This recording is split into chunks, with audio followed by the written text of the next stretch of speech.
and also our health workers. كما عرفنا أن القرآن كتاب مقدس للمسلمين. Stay at home is the best way to stop the spreading of the virus. If you stay at home, you protect yourself, some people around you, and also our health workers.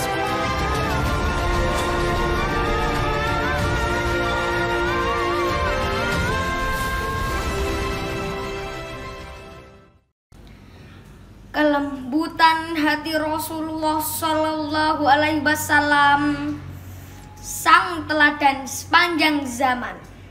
Assalamualaikum warahmatullahi wabarakatuh. Waalaikumsalam warahmatullahi wabarakatuh. Hamdan wa syukron lillah.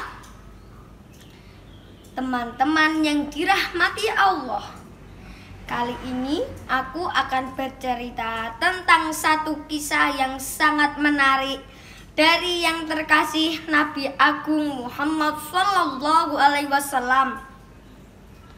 Dengarkan baik-baik ya. Nabi Muhammad Sallallahu Alaihi Wasallam adalah manusia pilihan yang kisah hidupnya menjadi suri tauladan umat Islam di seluruh dunia, di mana semua perkataan dan perbuatan beliau merupakan kebaikan yang membawa petunjuk bagi umat Islam. Sebagaimana dijelaskan dalam firman Allah Subhanahu wa Ta'ala dalam surat Al-Ahzab yang artinya, sesungguhnya telah ada pada diri Rasulullah itu suri tauladan yang baik bagimu, yaitu bagi orang yang mengharap rahmat Allah dan kedatangan hari kiamat, dan dia banyak menyebut Allah. Quran Surah Al-Ahzab ayat 21. Ada begitu banyak kisah inspiratif dari hidup Rasulullah Shallallahu Alaihi Wasallam yang bisa diteladani umat muslim. Nah, berikut ini adalah salah satu kisah yang sangat aku sukai dan aku yakin bisa kita teladani serta diambil pelajarannya. Nabi Muhammad Shallallahu Alaihi Wasallam adalah seorang berhati mulia, senantiasa lemah lembut pada sesama, bahkan pada seorang yang selalu menghinanya. Dikisahkan dalam sebuah cerita, suatu hari pernah ada seorang pengemis Yahudi buta yang menetap di sebuah pasar di Madinah.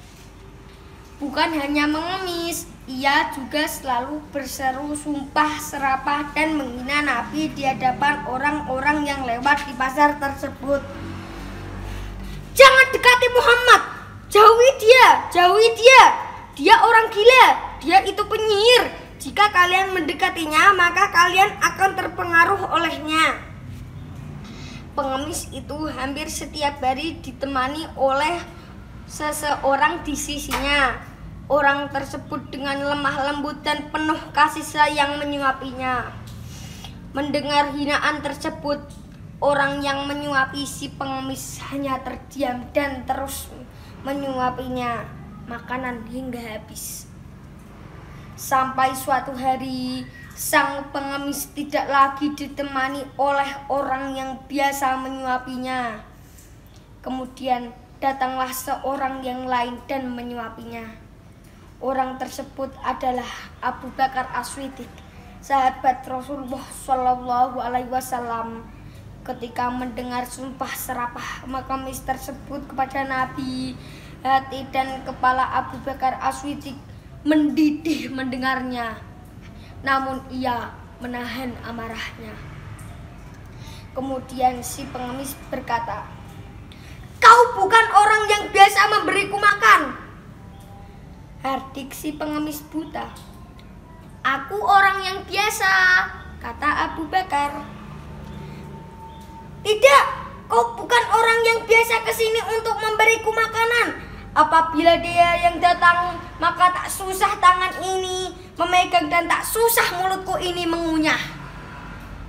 Dia selalu menghaluskan terlebih dahulu makanan yang akan disuapinya ke mulutku, sangkal si pengemis. Mendengar perkataan pengemis buta tersebut, Abu Bakar tak kuasa membendung rasa harunya. Air mata tumpah tak tertahankan. Beliau menangis sampai terisak-isak. Memang benar, aku bukan orang yang biasa datang membawa makanan dan memberimu suapan atas makanan itu. Aku memang tidak bisa selemah lembut orang itu. Ketahuilah bahwa aku adalah salah satu sahabat beliau, dan saat ini orang tersebut telah wafat. Aku hanya ingin melanjutkan amalan yang ditinggalkan orang tersebut, karena aku tidak ingin melewatkan satupun amalannya setelah kepergiannya, lanjut Abu Bakar. Kemudian si pengemis buta tersebut terdiam sejenak dan bertanya, siapa orang yang selama ini memberinya makanan dan menyuapinya? Kemudian Abu Bakar pun menjawab, ketahuilah bahwa ia adalah Muhammad Rasulullah Shallallahu Alaihi Wasallam. Allahumma sholli alaihi. Good. Orang yang kau hinakan dan kau rendahkan di depan orang banyak di pasar ini. Kemudian si pengemis buta tersadar betapa orang yang selama ini ia hinakan justru memperlakukannya dengan lemah lembut dan penuh kasih sayang. Selama ini aku telah menghinanya, memfitnahnya, bahkan saat Muhammad ada di sampingku sedang menyuapiku, tapi dia tidak pernah memarahiku. Dia malah dengan sabar melembutkan makanan yang akan dimasukkan ke dalam mulutku. Dia begitu mulia, kata pengemis buta tersebut dalam tangisnya. Seketika itu juga pengemis Yahudi buta kemudian masuk Islam. Ia bersaksi di hadapan Abu Bakar As-Siddiq mengucapkan 2 kalimat syahadat. Asyhadu alla ilaha illallah wa asyhadu anna Muhammadar Rasulullah. Si pengemis buta memilih memeluk Islam setelah tatian dan sumpah serapahnya kepada Nabi Muhammad SAW yang dibalas dengan kasih sayang yang tulus. Jadi dari kisah tersebut dapat kita teladani akhlak mulia Rasulullah yang lemah lembut kepada siapa saja, bahkan kepada orang yang membencinya sekalipun. Kita tidak boleh membalas sikap buruk orang lain dengan sikap yang sama, meneladani akhlak Rasulullah SAW. Maka ketika ada orang yang berbuat kurang baik pada kita, kita haruslah tetap bersikap lemah lembut untuk menyadarkan orang tersebut sehingga tidak lagi berbuat buruk pada orang lain. Demikianlah cerita saya tentang salah satu kisah Rasulullah SAW yang patut kita teladani. Semoga bermanfaat bagi kita semua. Wassalamualaikum warahmatullahi wabarakatuh. Waalaikumsalam warahmatullahi wabarakatuh.